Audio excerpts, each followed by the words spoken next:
Okay, guys, so as we are moving on to today, remember please that if you want to take this makeup exam, that there's a couple of things that you're going to have to do in order to be prepared to do that. So in order to retake your exam number 2, I need to see from you a completed study guide. The entire study guide does have to be done, and then one of the tutors needs to sign it. So if you go to the Bierce Library and do the tutoring, if you do the online e-tutoring, if you have your TA tutor you, or there was one other person that had talked about one of the biology people that was going to tutor her, and that is fine with me. So long as you do those two things, do the study guide and get the signature that you did go through studying, because that'll help you obviously to do better on the retake of the exam, then I will give you the password in order to get into the exam. So in order to do that, I need to have you, I'll have you sign in when you show me your study guide, so that I have a list of all of the people that are going to do that. And so the password is for you only. If you get a password to this, you can't give it to somebody who didn't do their study guide or didn't do the tutoring, because I'll have the list of names of who gets to use it and who doesn't. So I try to be straight up with you guys be straight up with me. I am going to be here up until 2 p.m. on Thursday, and you can see me between any of that time. I should be around pretty much 8 to 5 tomorrow. I'll be in the office all day on Thursday. You can show it to me. And so if you need to come see me, send me an email, call my office, and we'll get that all squared away. And I hope that as many of you as possible will take advantage of doing that. Yes? My office is in the back of the lab. If you go into the lab where you guys all have your lab on 251 of Schrank, back near where the sinks are, my office is there in the back. Is there any other questions? Yes, Sam.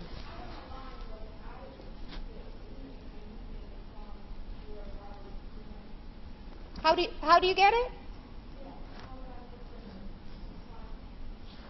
Because you have to have a tutoring session with them, so you need to ask them to do a tutoring session with you.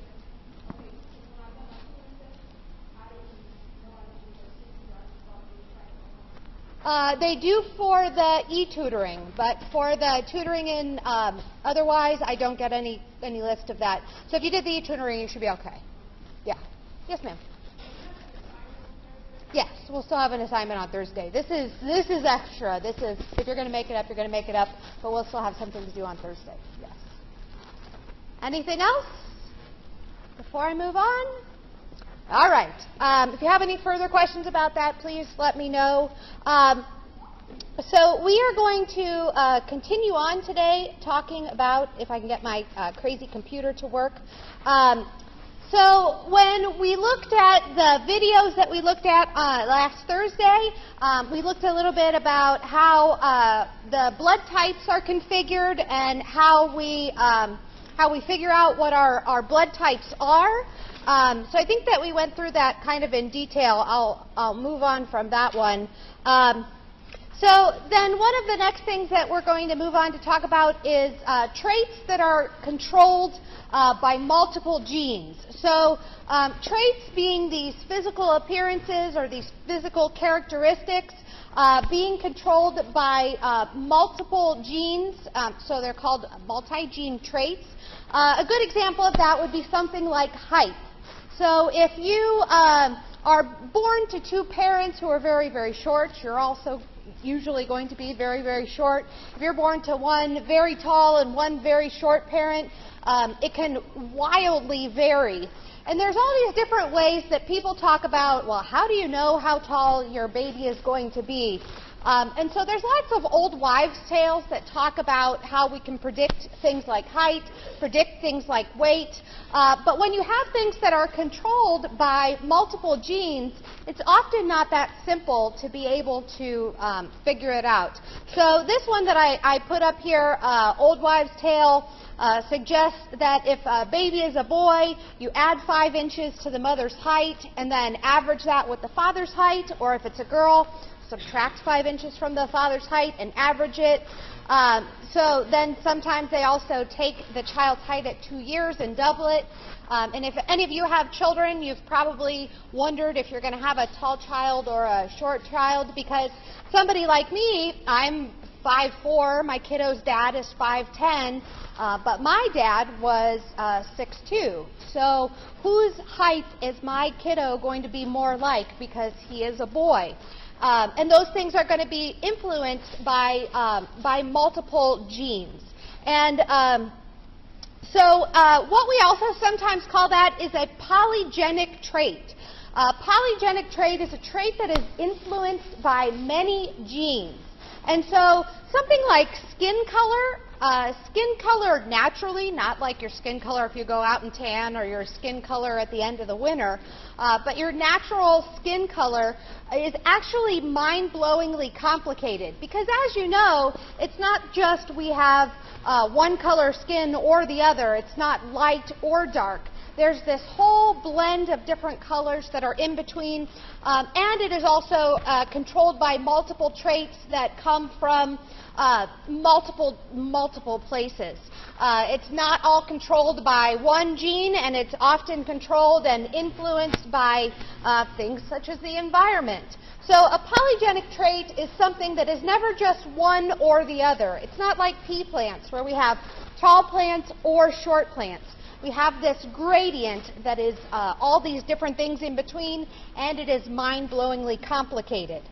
So another thing that we have, which is similar to the folklore, where you subtract 5 inches from the father's height or add 5 inches to the mother's height, sometimes genes take on what's called an additive effect. And an additive effect is when genes are also influenced by things like hormones, or things like bone length or growth factors. These things can all influence how tall you are, and some of them are not genetically controlled at all. So something like hormones can be affected by diet, can be affected by environmental characteristics. Bone length can be dependent upon nutrition. So this is when we have the effects of alleles, or the effects of these multiple genes that contribute to the ultimate phenotype, but that is also influenced by other things being added from the environment. So we call it an additive effect. And so anytime you see something that has an additive effect, anytime you see something that has all of these different possibilities, that would usually be from a polygenic trait. So height, how tall you are, is definitely going to be influenced by more than just one gene.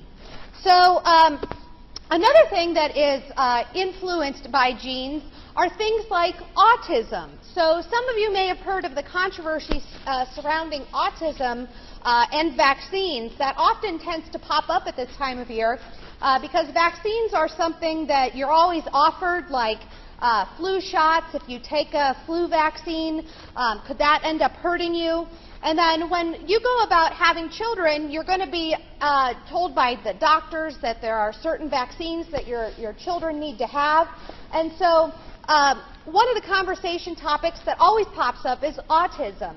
Autism has been found to be linked to between 10 and 20 different genes inside of the genome. And so could vaccines cause an additive effect? Absolutely, that is possible. But the genetic characteristics have to be there first. So autism can involve something like 10 to 20 different genes. And what autism is this unique ability of perception, these analytical skills, this focus.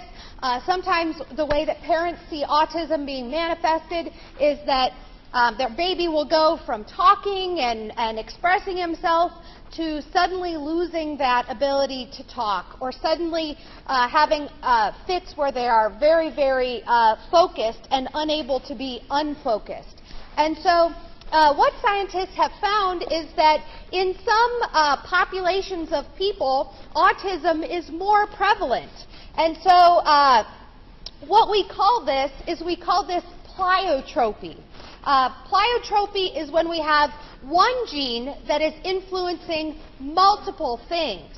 So the genetics for autism are influenced by many different genes, but that one gene that influences focus, for example, can actually influence a lot of different things inside of the genome. So another characteristic or another trait that we see that is influenced by pleiotropy, where we have one gene that has many different effects, is something like sickle cell anemia. And so if we see a person that has the gene for sickle cell anemia, not only do they have these red blood cells that are in this sickle shape. A sickle is like a crescent shape like the moon.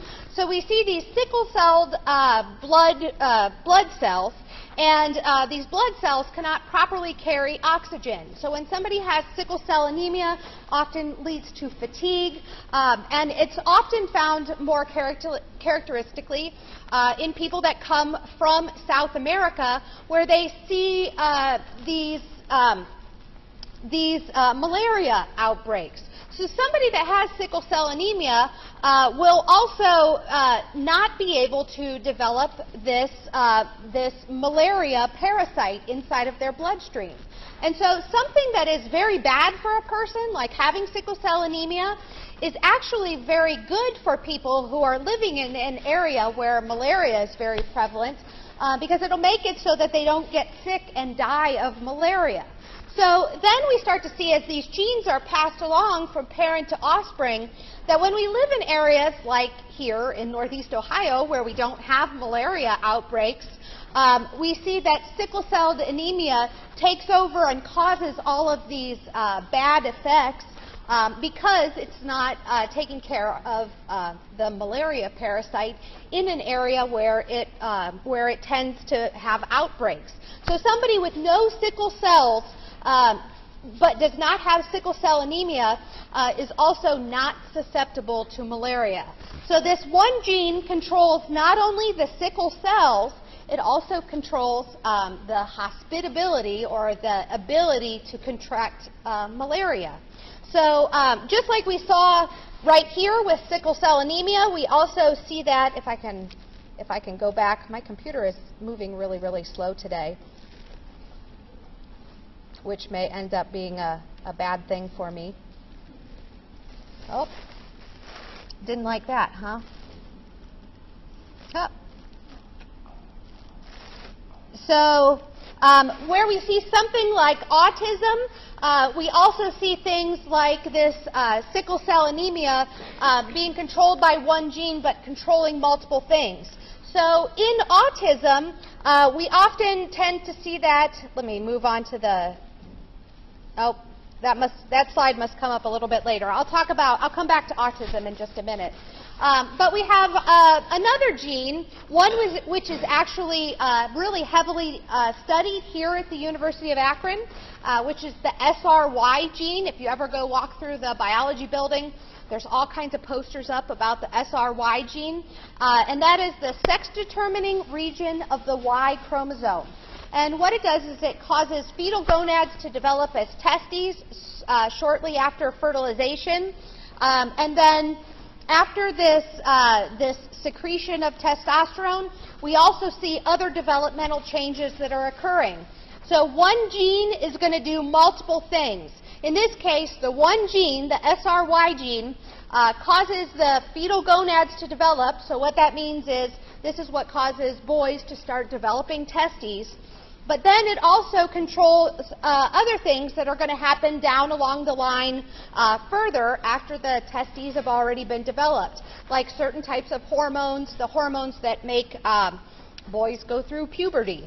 And so another thing that we see that is controlled by this is color blindness. So color blindness would be an example of something that is a sex-linked trait. Just like you saw in the laboratory when you worked with the different popsicle sticks and looking at certain different traits that were sex-linked. These are going to be the different types of characteristics that are expressed in different percentages in males versus females. So when we see something like color blindness is often expressed in males, and it's very, very unlikely to be expressed in females, because color blindness is going to travel along with the gene for being male. And so if you look at these different grids, you can often tell if there is a little bit of color blindness that runs in your genome. You should be able to see definite numbers within each one of these. And if you can't, you may have some color blindness.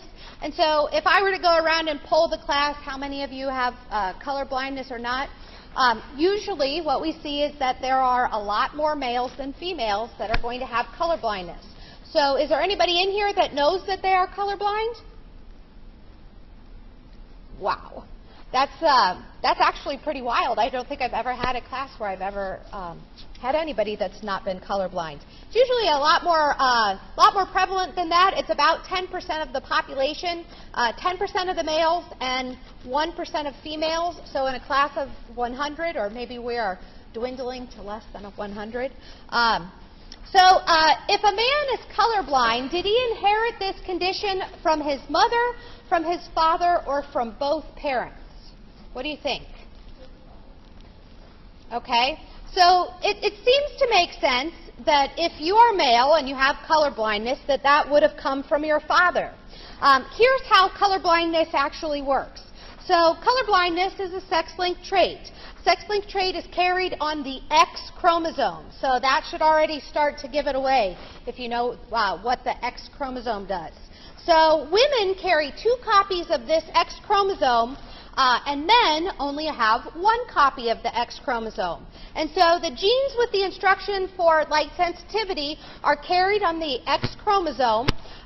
So if you see in that first big X up there at the top, you have 2 alleles that are possible. There's either big R, which produces the functioning light sensitivity protein, which makes you non-colorblind, or the recessive R, which produces a defective light sensitive protein, which would give you the color blindness. So in order to be colorblind, if you are a male, you have to inherit that color blindness from your mother.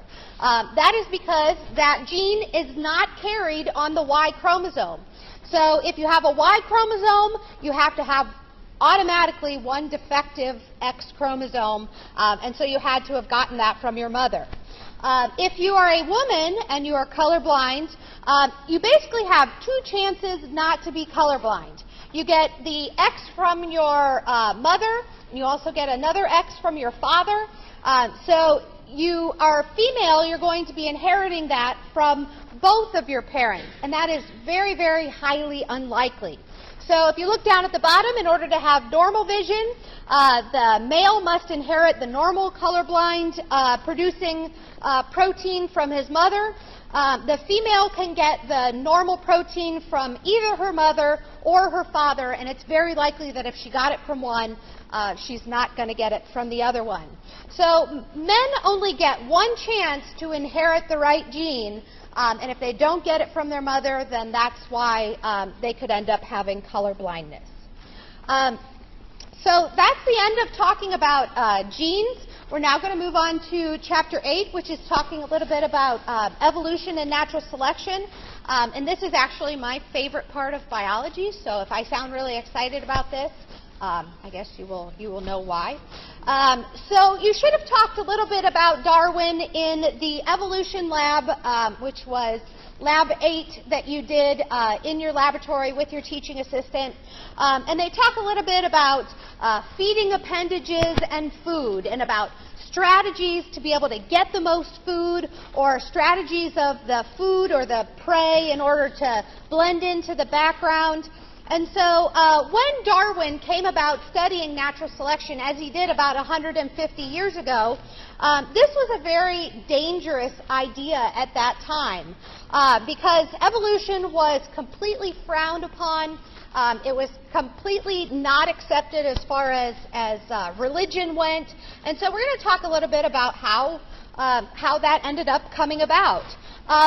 So when we talk about evolution, one of the first things that we need to talk about is the definition of evolution. Because people tend to have different definitions, and that's one of the reasons that there is some controversy behind it. Evolution just means simple changes over time. Evolution isn't a dinosaur turning into a reptile, or a dinosaur turning into a bird, or a man turning into a monkey, or a monkey turning into a man. We tend to see a lot of different controversies out there because the meaning of the word isn't understood. So here we're just talking about simple changes over time. We can actually see evolution in action if we look at some of these microscopic changes that happen over time. We can actually watch evolution taking place right in front of us. If you've ever heard of antibiotic resistance, where bacteria become resistant to different types of antibiotics because the bacteria have small changes over time that make it so that the antibiotics are less effective. So therefore, we're actually able to study evolution in the laboratory, and that makes it something that we can scientifically study, not just from fossils, not just from DNA evidence, not just from embryos, but something that we can actually study happening in the laboratory. So here is the classic experiment that we see of evolution in action. So we've talked about fruit flies and how scientists love to study fruit flies because they reproduce so very quickly, they have such a small number of genes, and they're so easy to work with in the laboratory. So the question was, among scientists that were studying fruit flies, could you breed fruit flies who could live longer than 20 hours on average after starvation? So it turns out that most fruit flies are going to die if they don't get food within 20 hours. So fruit flies are out there foraging all the time looking for food. If they can't find food after 20 hours, almost all of them are going to die. And so if you look at the graph in this picture, you can see that the average fruit fly can survive about 20 hours without food. There are some fruit flies that are going to survive much less time, so they are not very tolerant to starvation. And then there are going to be some that are going to be much better able to survive. So maybe they can live 30 hours without food. So what happens then in the laboratory is scientists set up an experiment. So we're going through the steps of the scientific method here. What you see in this first tank is that we have a whole bunch of different fruit flies, and we take the food out of the tank. So we've just got these fruit flies that are flying around in there and no food in sight. And so then, after about 20 hours, we see only the most starvation-resistant fruit flies are able to live and lay their eggs. So these fruit flies that have outlived starvation are going to then go on to lay their eggs. So then we start to see the next generation of fruit flies that are hatching, and we're studying populations. Now, one of the things that you have to note here is that we're not studying one individual fruit fly, we're studying populations here. Because you can never look at evolution within a single individual. Evolution is always studied in populations. So that means lots and lots of fruit flies living in an area at one time. So step one, the initial setup, start with the cage that contains lots of different fruit flies. So in this case, they say 5,000 fruit flies, and then they remove the food.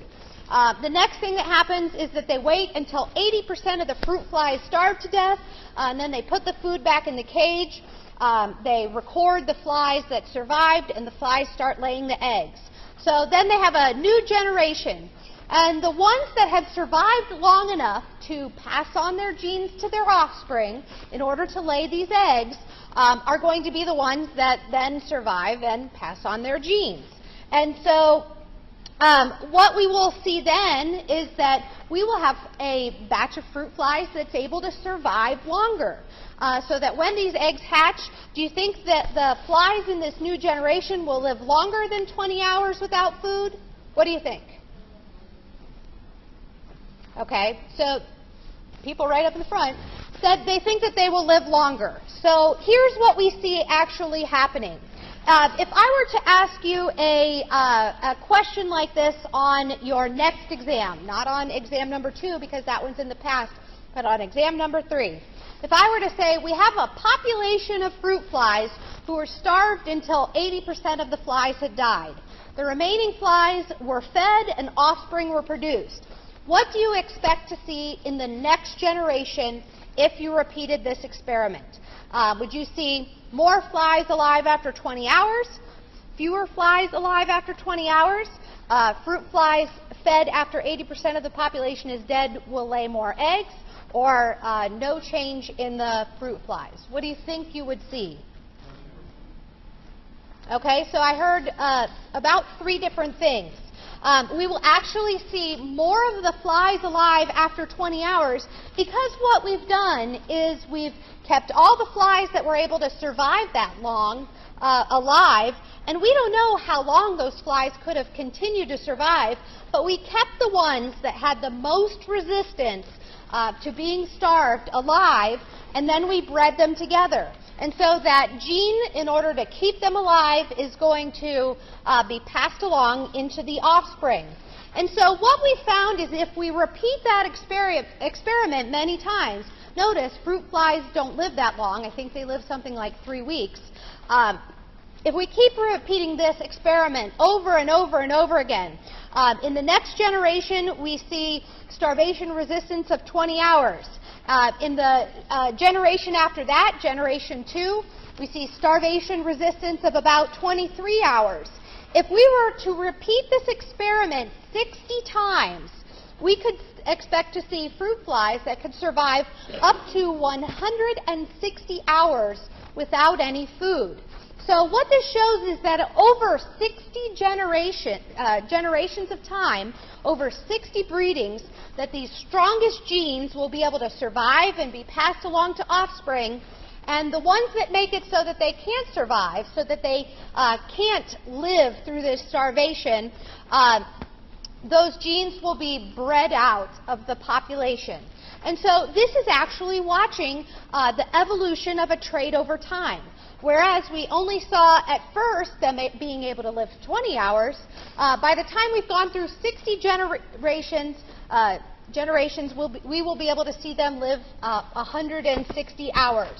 So then if you think about it, imagine if we weren't talking about fruit flies. Imagine if we were talking about humans.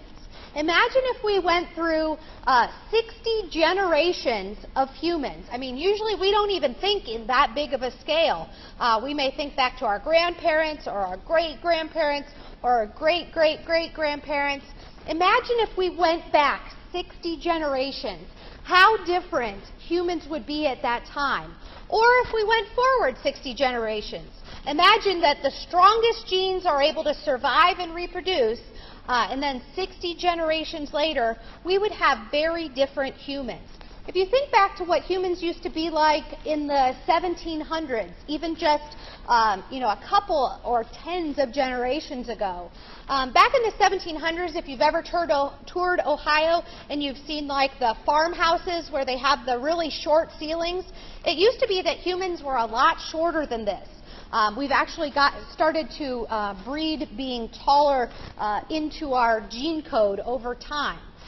It used to be that we weren't very tolerant to different types of bacterial infections. So if you got bacteria in your water or you got bacteria in your food, that would make it very possible that you could die from things we wouldn't die from today. There's lots of things that would have existed 60 generations ago that will not exist 60 generations from now. So if after 60 generations, the average starvation resistance of fruit flies is 160 hours, what has happened to this population of fruit flies? Are they genetically identical or genetically different? genetically different. They have gotten different genes. The strongest genes will survive, and the weakest ones will end up being bred out of the population.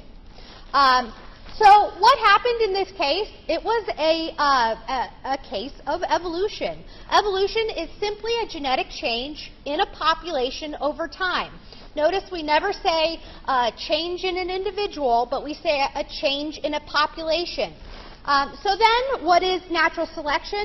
Natural selection is the consequence of certain individuals in an organism being born with characteristics that enable them to survive better and reproduce more than the offspring of other individuals in the population. So if we're thinking about humans, there are some of us that are going to have babies that are better able to survive than some of the other ones of us are going to be able to have. So those babies that are going to be able to survive, the ones that have genes that make them hardy, make them able to survive, to go on to pass their genes along to others, along to their offspring, that is simply natural selection. Evolution is this small change in genetics over time. So does evolution occur? In this case, we see, obviously, yes, it does. We can watch it happen in the lab whenever we want to look at it. So in talking about the scientific method, in talking about how is something science, we need to be able to observe it happening. And so when we watch the change in fruit fly genetics over time, we are seeing evolution happening over time. So it is reproducible. Any one of us could go in and do the fruit fly experiment at any point that we wanted to, and that's what would happen. We can predict what would happen. We can observe what happens in the lab, we can make predictions, and then our predictions help us to figure out what is able to happen. So we've seen this happen artificially lots and lots of times. So if you think about things like designer dogs, where people wanted to have the smallest, cute little teacup dogs that they could, or they wanted to breed the biggest dogs, or they wanted to breed dogs that were good in the snow, or they wanted to breed dogs that were good in the heat, or they wanted to breed dogs that were really, really fast and could hunt. We are able to artificially do this in the lab, and we can also see this happening artificially through things like rabbits and dogs. Rabbits are pretty fast. They have to be able to run away from dogs that want to eat them. And so as dogs are chasing down rabbits, the fastest of the rabbits, or the ones that are the most sneaky or best able to hide, are going to be the ones that are able to survive and pass their genes along to their offspring. Also, the slowest dogs aren't going to get any rabbits. So if a dog is very, very slow, or is very, very incapable of finding food, then it's not going to get big and fat and happy and have lots of sex and pass along its genes to its offspring. So what we need to see happening here is that we often have what we call coevolution. So two species that are evolving alongside of each other, just like you saw in the lab model with the forks and the knives and the spoons, and then the different types of prey were co-evolving. In nature, we see this all the time. Here we see a lion chasing after a gazelle, or we see a eagle that is catching a fish, or we see a hummingbird that is reaching down into a flower to get its nectar. We see this happening in many different ways in nature, and so this is an excellent example. So if you think about another case of evolution happening, camels are just about the biggest species of animal that you're going to find in the very hot desert. And camels have become well adapted, there's that word, adaptation. They have become adapted to being able to live in very, very hot, sandy conditions, because camels have very thick pads on their toes, so the sand can't burn through their feet. They have this water storage and fat storage in their humps, so that they don't need to drink and don't need to eat for long periods at a time.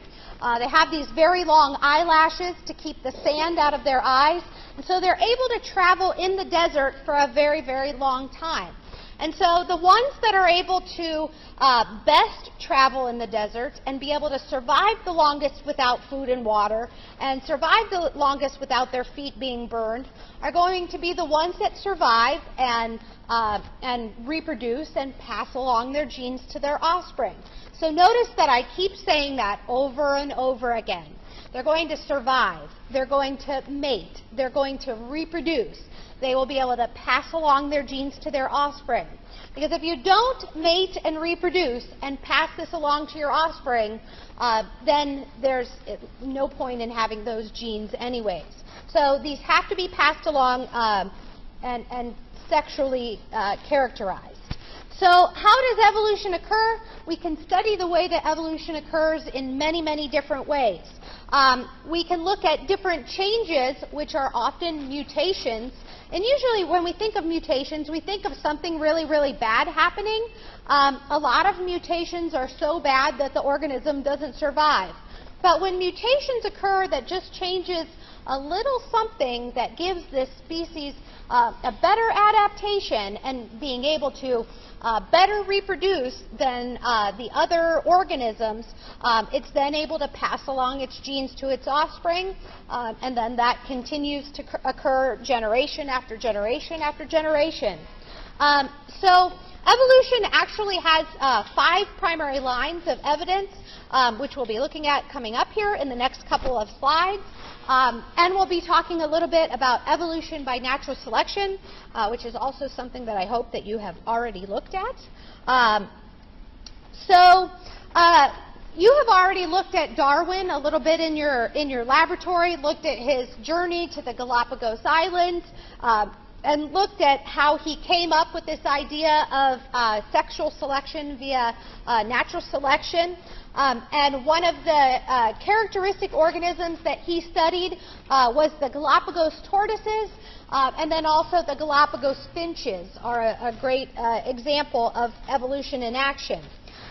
So when Darwin set out on his journey, almost all the people at that time that were living where he lived, he was from London, England, almost all the people at that time believed that species had been created separately and that they never changed.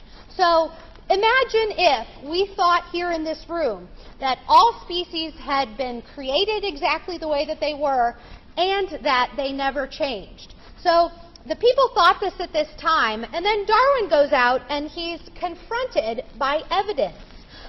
He read some certain very influential thinkers. The first of them, George Buffon. He suggested that the Earth was much older than previously thought. So at the time of Darwin, everybody in England basically thought that the Earth was about 6,000 years old. And Darwin was challenged by this thinker who believed that the Earth was at least 75,000 years old. Now, obviously, we don't think that anymore. We know that the Earth is billions of years old. But imagine if you were being confronted by this and you weren't sure what you were going to make of it. George Cuvier documented fossil discoveries. And so if you believe that species were all created and that none of them changed, what would you do if you found fossils of organisms that obviously weren't alive at that time in London, England? He showed that extinction occurred. At that time, Darwin didn't know that things could become extinct. Jean-Baptiste Lamarck suggested that living species may change over time. It wasn't believed at that time, based upon their religious experiences, that they thought that things could change over time. It was told that things were created exactly the way that they were, and that things didn't change over time. And then finally, he was confronted by Charles Lyell, who argued that geological forces had gradually shaped the Earth. So the Grand Canyon wasn't always there. It was produced by geological forces, like the running of the river through the sandstone. And so he said that the Earth had changed in the past, and that the Earth would continue to change into the future. And we all know that that happens if we look at some of the destructive forces here on Earth, like if we look at the way oceans wash away the ocean floor, if we look at earthquakes and plate tectonics, if we look at things like the explosions of volcanoes and the lava coming down and creating new islands or destroying the islands that we have, if we look at geologic forces, we know that the Earth hasn't always been exactly the way that it is at this moment in time.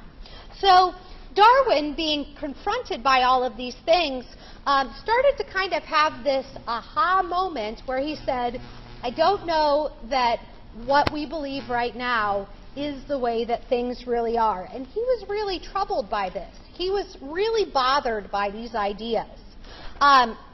So like I said about Jean-Baptiste Lamarck, he was a biologist in the early 1800s, and he believed that living species changed over time.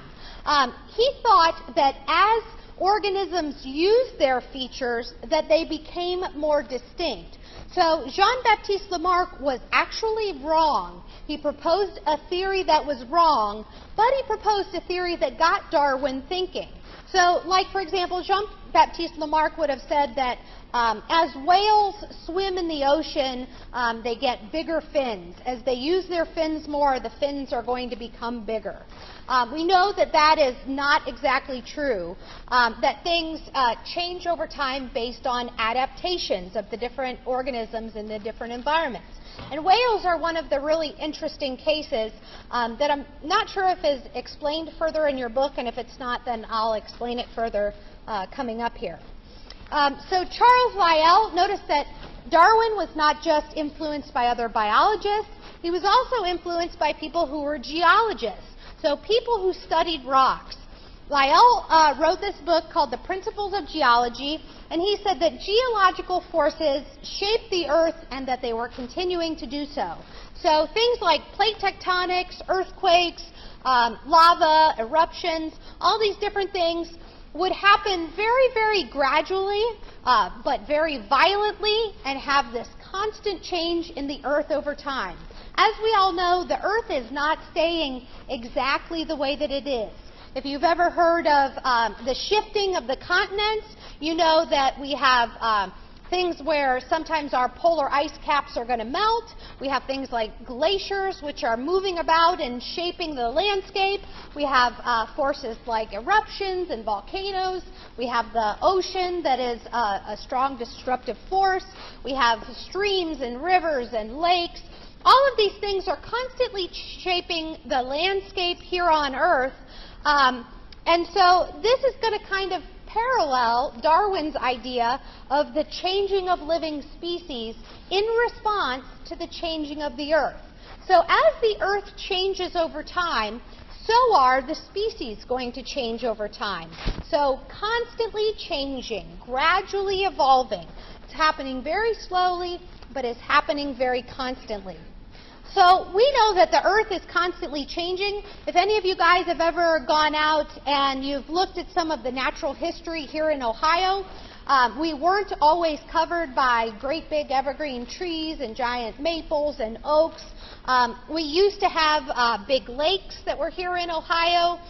If you've ever looked at the Cuyahoga watershed and the way that we may have had glaciers traveling over Ohio that gouged out the Great Lakes that are up to the north of us, we know that the landscape here in Ohio wasn't always exactly like we see it right now. Sometimes we find things that are evidence of this, like finding shells high up in the mountains, finding out that forest fires have wiped out entire species of plants or animals that have never come back. We find out that rivers flow and they carve out the rocks, and they may create two distinct shores. Like, for example, the Grand Canyon has this river that runs down the middle of it, And there are 2 different species of squirrels that live on each side of the Grand Canyon. And they can't reach each other because they can't get across that big chasm of rock and that big river that runs through it. And so, whereas they might have been one species a million years ago, they are now 2 distinct species that cannot breed with each other and cannot have viable offspring because they have been separate for such a long period of time. And so we see that when rivers and lakes and mountains come along, that divides the landscape and causes speciation to occur. We see that happen in lots of different ways. And now, thanks to humans and our destructive abilities, now that we can build our own lakes and rivers, now that we can build roads through the middle of forests, we are causing the earth to rapidly change. And so we're seeing a rapid evolution of species occurring. These were some of the first species that Georges Cuvier looked at when he was trying to explain that things became extinct. So at the time of Darwin, it was believed that species were created, they never became extinct. And so then, when they found skeletons of huge mastodons, or the giant ground sloth, or the Irish elk, which no longer exist on Earth, he found these at the bottom of a tar pit, so encased in tar and fossilized, and he said, these things don't occur on Earth anymore, so why did they used to occur and now they don't occur any longer? So this was something that started to spark Darwin's idea of curiosity here. So fossils have actually been one of these controversial discoveries in science that was highly troubling for some of the people that were very, very religious. Not just religious as far as Christianity went, but religious as far as a lot of the different religions have relied on the creation of beings by a higher power.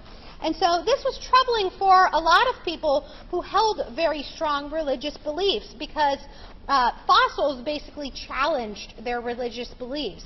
Some of us may not think that that seems like a big deal, but at that time, this was a huge deal. Darwin was so critiqued by this because it was such an out-there idea that things would become extinct that he was really almost outcast because of this. So what we have actually been able to learn about the Earth as we have been able to study it in a larger degree is that our Earth has actually undergone 5 mass extinctions, and 4 of those mass extinctions in the last 3.5 billion years. So what happened during those times is that we had a rapid disappearance of a lot of different species in a very short geologic time. The last period of a huge extinction was about 65 million years ago, but the period of time where we had the most extinctions taking place was called the Great Dying. It occurred 250 million years ago, and it was estimated that 90% of the species that were alive at that time were completely destroyed off the face of the Earth. So just imagine that the world that we live in now, the species that we see out there now, didn't exist a million years ago, and completely different species that were so wild we can't even imagine what it would be like to exist with them, occurred 250 million years ago and were completely wiped off the face of the Earth. So what we find is that these extinctions are happening naturally without human intervention. So 99.9% of the species that ever existed are now extinct. So we still only have 0.1% of the species that have been here since we have found fossils that go back that far. So extinction is something that takes place naturally and that takes place in these great big periods.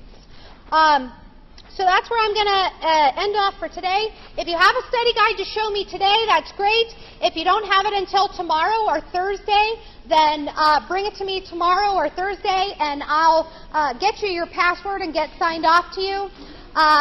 I want you to come and show these to me. I want as many people to take this retest as possible, but you got to go through that step. You got to go through getting tutored. You got to go through filling out your study guide, and I want you to do better on your next test. So if you need to talk to me, come talk to me. Otherwise, I will see you online on Thursday, if not before that.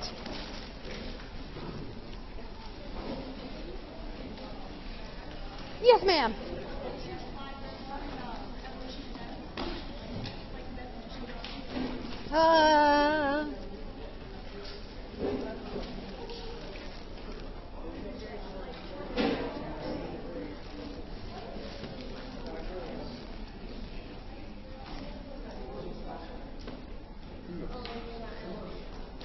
That one. Okay. Yes, ma'am. I went online. Oh, awesome. But I got my sheet, but I didn't know if you could track me online or... Did you go through the e-tutor? Yeah. Yeah, she'll send me one. So let me, actually, go ahead and sign your name right here. Oh, I went with Fatima. We went together. Oh, awesome. That's great. So we should be on the same chat. Oh, what our tutor can. You know what? I haven't set up the password yet, so I'm going to have to email it to you. Okay, that's And fine. so I can find you on the class list, right? Yeah. Awesome. I did my study guide. Okay.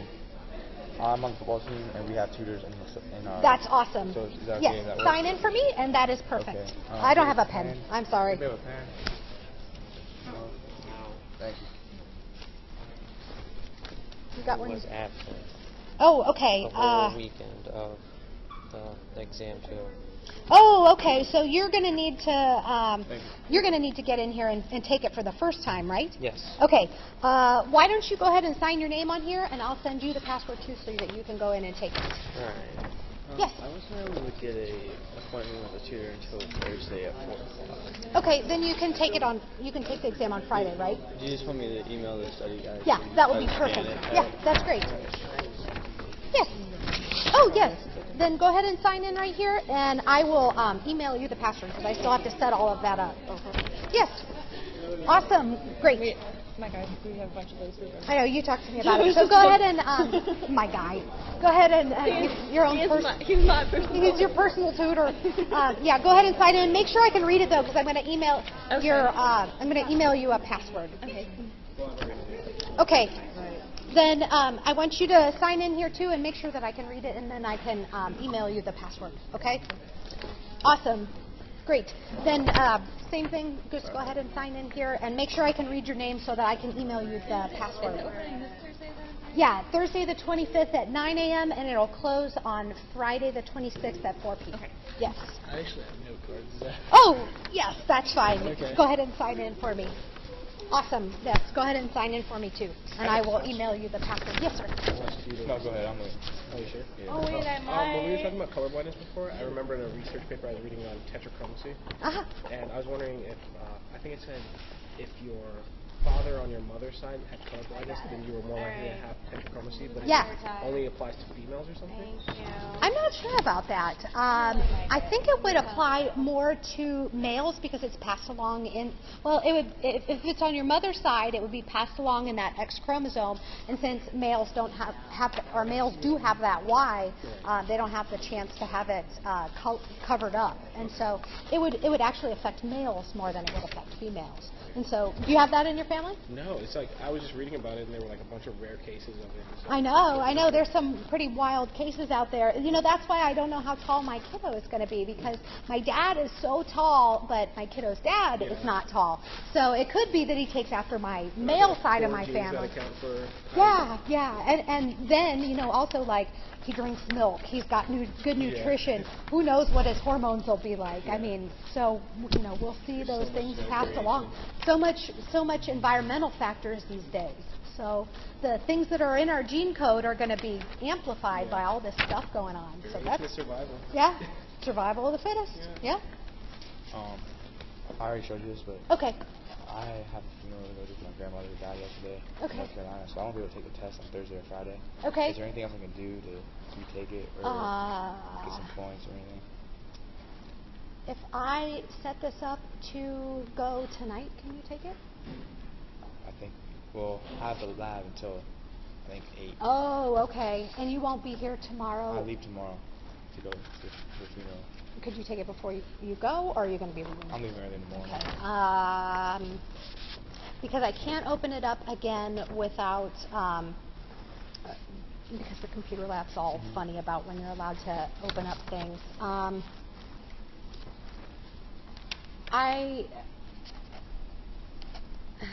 Could I do like I don't know, not paper, but... No, I want to figure out somehow for you to get the test. I